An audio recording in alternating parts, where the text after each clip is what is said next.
What's going on, everyone? Like Sports, back with another video. In this video, I'm going to be doing a quick video on Robbie Ray and Corey Seager as they have found a new home.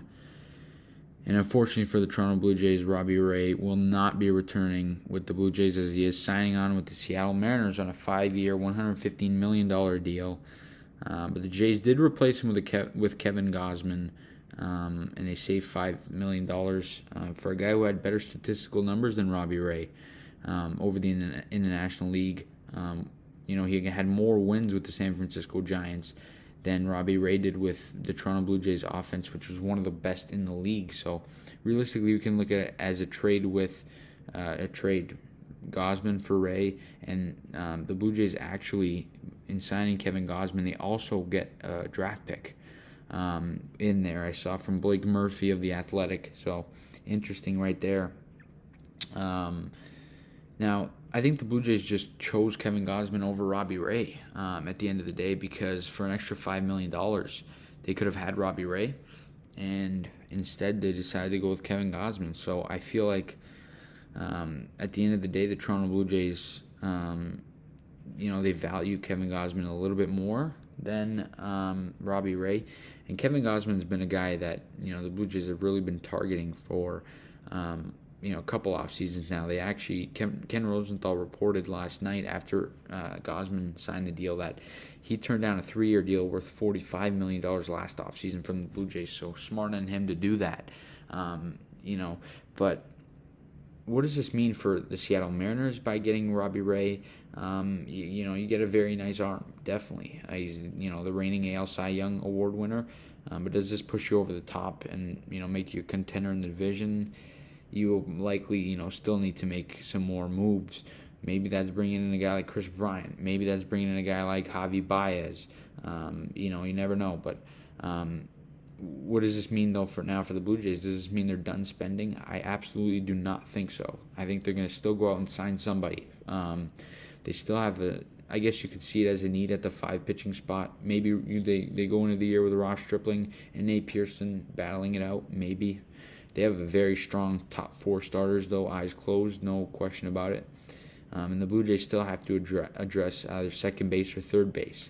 And whichever one they address, Cam Biggio will likely play the other position. So they still have some guys. Espinal, he could play third base. Biggio could play second. They have lots of versatility there.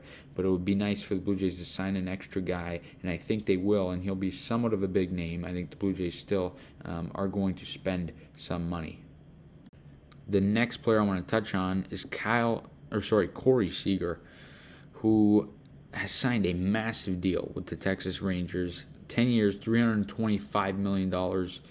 And for Texas, over the past 24 hours, they've dished out $556 guaranteed million through Simeon, John Gray, and, of course, Corey Seager. So the first thing with Texas, I think this is an overpay. I don't think Corey Seager is worth this much money. He's a guy that, yes, he has some nice awards under his belt, no doubt about it.